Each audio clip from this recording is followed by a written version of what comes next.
Did you know we have completely ad-free early access to all of our episodes? Well, we do. Not only that, but we have dozens of bonus episodes waiting for you. Head on over to patreon.com/ghosttownpod, and you can check it out for 7 days absolutely free. That's patreon.com/ghosttownpod. In cybersecurity, speed isn't just an advantage, it's survival. SOC Radar is your early warning system against hackers. SOC Radar continuously monitors the external threat landscape, so cyber threats hit your radar before they hit your business. But it doesn't stop there. SOC Radar empowers your company with proactive exposure management, actionable insights that help you stay ahead of cybercriminals and minimize business impact. And with SOC Radar's holistic exposure management, you get complete visibility, attack surface monitoring, dark web monitoring, threat intelligence, and brand protection are all unified in one powerful platform.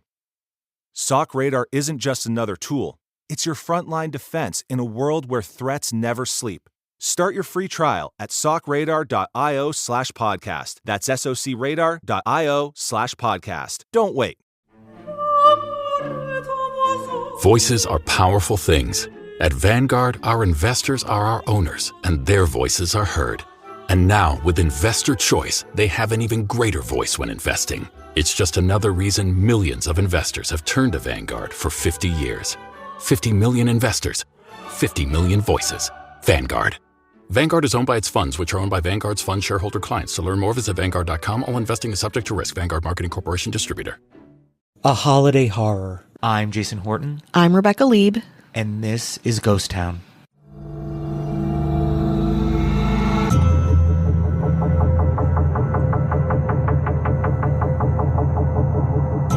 Little Falls, Minnesota is a quiet place of less than 10,000 residents at the mouth of the Mississippi River. The city's biggest claim to fame is being the boyhood home of aviator Charles Lindbergh, but beyond that, Little Falls is a poster child for Midwest Americana, community antique shows, forested parks, and county fairs. But like many of the idyllic cities that boast wholesomeness and hometown heroes, all in Little Falls is not what it seems. In fact, one of the most notorious Thanksgiving crimes took place in Little Falls. This crime was a window into one resident's paranoid and violent psyche, and all terrifyingly caught on tape. Today on Ghost Town, the Thanksgiving Day murders.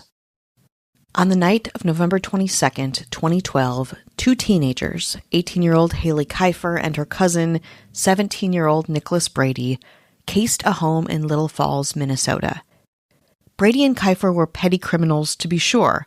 Brady had stolen drugs before, and the two had burglarized other houses in the area. But they were young, nonviolent, and unarmed. This night would, in their minds, be no different than their past crimes. With the culture of their city being fairly relaxed and low crime in general, the two teens thought they'd break in and be in and out fairly quickly. First, Kiefer and Brady cased the house at 14319 Elm Street, finding an upstairs window to enter. Kiefer then waited outside the window while Brady broke in and climbed into the house, descending from that second floor into the basement. For approximately 10 long minutes, Kiefer waited for her cousin's call to her outside the house. But after not hearing anything, she then herself climbed into the broken window to find him. But this house at 14319 Elm Street was not just another mark. The house belonged to 65-year-old Byron David Smith, and Smith was obsessive, to say the least. Born June 11, 1948, Byron David Smith had made his home in Little Falls after retiring from the U.S. State Department as a security engineering officer.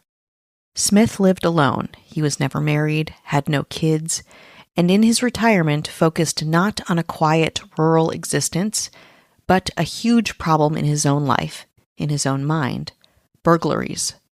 Whether these were wholly a product of his paranoia or real instances, or somewhere in between, well, you can ultimately be the judge. In November of 2012, Smith was on high alert. He told many that he had been burglarized at least 6 times, reporting one time to the police. When officers investigated Smith's claim, they found $4,000 in cash, a watch, coins from a coin collection, and a chainsaw stolen from Smith's premises. While police found evidence for perhaps one other burglary, Smith began descending into a world of obsession around the safety of himself and his home, installing a multi-camera security system for protection, patrolling his home with a holster and a loaded gun, and stashing bottles of water and granola bars in his home's basement, just in case he had to hide out there for a prolonged period of time. Smith believed an unknown neighbor was to blame for the break-ins, so he'd often move his truck so it looked like he was away from home, then hide in his house with a tape recorder for evidence, and of course, a firearm for protection. So, on that night of November 22nd, Smith was ready. He went to his own basement, turned on his recording device, and then removed the light bulbs from the ceiling lights and positioned himself in a chair with a Mini 14 and a .22 caliber revolver. You can picture it, Smith sitting in his chair with his two guns, completely obscured from view and completely in the dark. From this terrifying point forward, everything Smith has is recorded in haunting detail. In fact, you can find the full recording online easily if you can stomach it. We'll play a short selection of the tape, but also communicate what was on it so you don't have to listen to all of it, or any of it if you don't want to. From the basement, Smith hears the window upstairs break and Brady climb in. Smith then waits in silence for 12 minutes. At that point, you hear Brady go down the steps into the basement. You can then hear 2 gunshots. That's Smith shooting Brady twice on the stairs, and then 1 more gunshot after he falls to the bottom of the stairs. That's Brady shooting Smith in the head. Smith then drags Brady's body into his basement workshop, making taunting remarks about the body, and then sits back down in his chair. After a few minutes, Kiefer comes down the basement stairs, calling her cousin's name. In the complaint, Smith says that he shot Kiefer, quote, as soon as her hips appeared on the stairwell. Smith can be heard on the recording sarcastically saying, "Oh, sorry about that," followed by Kiefer saying, "Oh my God," very quickly. Smith then shoots her in a succession of gunshots, all the while Kiefer screams, "I'm sorry." Smith yells back, "You're dying." After another shot, Kiefer is still alive but grasping for air. At that point, Smith fires a shot under the teenager's chin, quote, up the cranium, he says in the complaint, finally killing her. Smith repeatedly calls Kiefer derogatory names and then drags her body into the workshop, putting it on top of her cousin's body. An autopsy report would later show that Brady had been shot 3 times and Kiefer had been shot 6 times. But then the recording continues, giving the listener even more insight into Smith's sick and paranoid mind. We'll talk about it after this break. In cybersecurity, speed isn't just an advantage, it's survival. SOC Radar is your early warning system against hackers. SOC Radar continuously monitors the external threat landscape, so cyber threats hit your radar before they hit your business. But it doesn't stop there. SOC Radar empowers your company with proactive exposure management, actionable insights that help you stay ahead of cybercriminals and minimize business impact. And with SOC Radar's holistic exposure management, you get complete visibility, attack surface monitoring, dark web monitoring, threat intelligence, and brand protection are all unified in one powerful platform. SOC Radar isn't just another tool, it's your frontline defense in a world where threats never sleep. Start your free trial at socradar.io/podcast. That's socradar.io/podcast. Don't wait. Corporate megastores are spending millions lobbying D.C. politicians on one-sided policies that send small businesses tumbling. They want to enact harmful credit card mandates that take resources away from your local credit union and community bank, leaving Main Street businesses with less access to credit, making it harder for your family to pay for everyday goods like gas and groceries. Tell Congress to guard your card and oppose the Durbin-Marshall credit card mandates. Paid for by Electronic Payments Coalition. Voices are powerful things. At Vanguard, our investors are our owners, and their voices are heard. And now, with Investor Choice, they have an even greater voice when investing. It's just another reason millions of investors have turned to Vanguard for 50 years. 50 million investors, 50 million voices. Vanguard. Vanguard is owned by its funds, which are owned by Vanguard's fund shareholder clients. To learn more, visit Vanguard.com. All investing is subject to risk. Vanguard Marketing Corporation Distributor. Teenagers Haley Keifer and Nicholas Brady were tragically killed at the hands of retired security officer Byron David Smith. Their final moments alive being taunted by Smith in a dark basement, all recorded on tape. But after Brady and Keifer are killed, Smith continues to record, not having anything to do with his own protection, but his viewpoints and state of mind. Smith starts talking to himself, almost practicing an imaginary phone call, verbally disparaging the victims and describing how a future court case might unfold to his advantage, why he was justified in doing what he did. It is chilling. Smith rambles for almost a half an hour, saying things that justify, in his own mind, these gruesome acts, including, quote, "It's all fun, cool, exciting, and highly profitable until somebody kills you," and, quote, "I don't even see them as human. I see them as vermin." And, quote, "Even I try to be a good person, to do as I should, to be friendly to people, to help them when I can. They think I'm a sucker, to be there to take advantage of. Is that the reward for being a good person?" Again, you can listen to the tape in its entirety if you elect to do so, and you can even see some of the surveillance online. But just to get a sense of the bizarre and disturbing language caught on tape, here is a very short recording. I felt like I was cleaning up a mess. Not like spilled food. Not like vomit. Not even like diarrhea. The worst mess possible. In some tiny little respect. I was doing my civic duty. Because the law enforcement system couldn't handle it, and I had to do it. I had to do it. They weren't human. I don't see them as human. In short, Smith rambles at length about being in the right, and Keifer and Brady being in the wrong, inhuman, vile, and evil, and therefore worthy of execution. Smith waited 24 hours to call the police, claiming he didn't want to bother them on a holiday. When Morrison County Sheriff's Office was informed of the killings, they immediately went to Smith's house and did background checks on everybody involved. On a search of Brady's car, which was parked outside the house, evidence was found that linked Brady to the burglary of a retired teacher the night before. Sheriff Michael Wetzel had acknowledged that Brady and Keifer were there to burgle Smith's residence and found that Brady was under investigation for drug theft. And yet, most notably, Smith's chilling narrative was blatantly contradictory to his own recording, which was submitted into evidence and became, of course, the biggest piece of evidence in the case. Smith first told police that he was visiting neighbors when he saw Keifer drive past his house.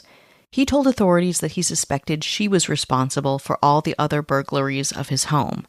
He commented that he immediately went back to his home to, quote, "get ready for her." In painstaking detail, Smith described his process of surveillance and how he systematically shot both teenagers, one by one. In his statement, Smith said that Keifer had let out a short laugh after she fell down the stairs, saying, quote, "If you're trying to shoot somebody and they laugh at you, you go again." Smith's own audio tape, however, proved that this was absolutely not the case. Instead of laughing, she can be heard crying out, "Oh my God," in fear. In police interviews, Smith acknowledged that he, quote, fired more shots than he needed to, and that he fired, quote, a good, clean finishing shot into Keifer's head. Clearly, according to the recording, the incident was not of a man defending himself from the mockery and threat of two dangerous and violent criminals, but of an unwell and paranoid person taking out his fear, anxiety, misogyny and anger on two petty teenage thieves.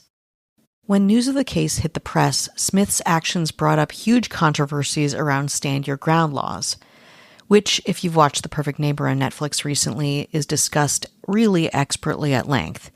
This law gives a homeowner varying abilities to defend their residents from intruders. Minnesota's stand your ground law says, quote, reasonable force may be used upon or toward the person of another without the other's consent when the following circumstances exist or the actor reasonably believes them to exist.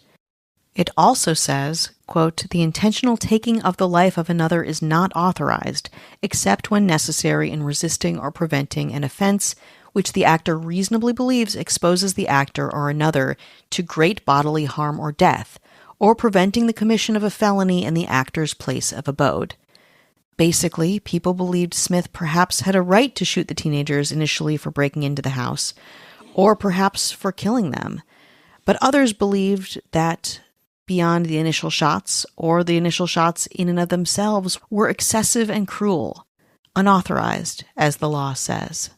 Then there's the question of if Smith premeditated, if he thought perhaps that he was going to have to injure or kill someone in the paranoia around his home being burglarized.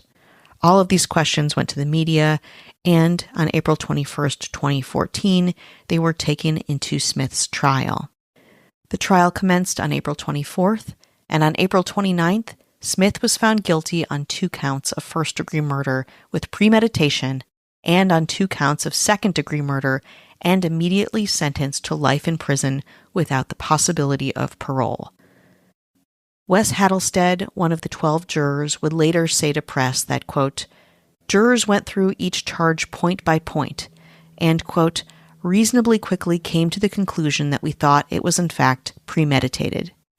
He also said that jurors talked about the, quote, deer stand that Smith set up to wait for the teens, and he also compared the setup to a, quote, shooting gallery, a carnival game where a shooter waits for an object to march into view.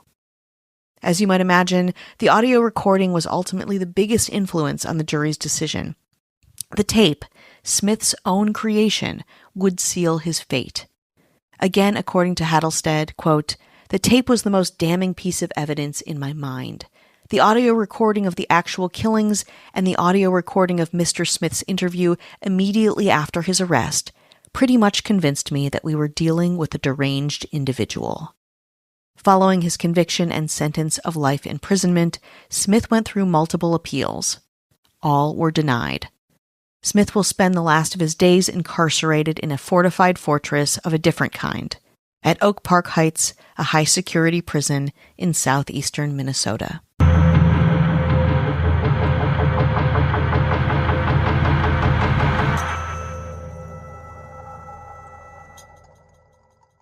In cybersecurity, speed is survival. SOC Radar is your early warning system, monitoring external threats to your company to spot risks before breaches. SOC Radar delivers proactive threat intelligence with actionable insights for holistic exposure management across attack surfaces, dark web, and brand protection. With automated detection, triage, and investigation, SOC Radar is your business's frontline defense. Start your free trial at socradar.io/podcast. That's socradar.io/podcast. Don't wait. From lengthening mascara to smoky eyes, complete your fall look with Thrive Causemetics. Go to thrivecosmetics.com/cozy for an exclusive offer of 20% off your first order. That's Thrive, CAUSEMETICS.com/cozy.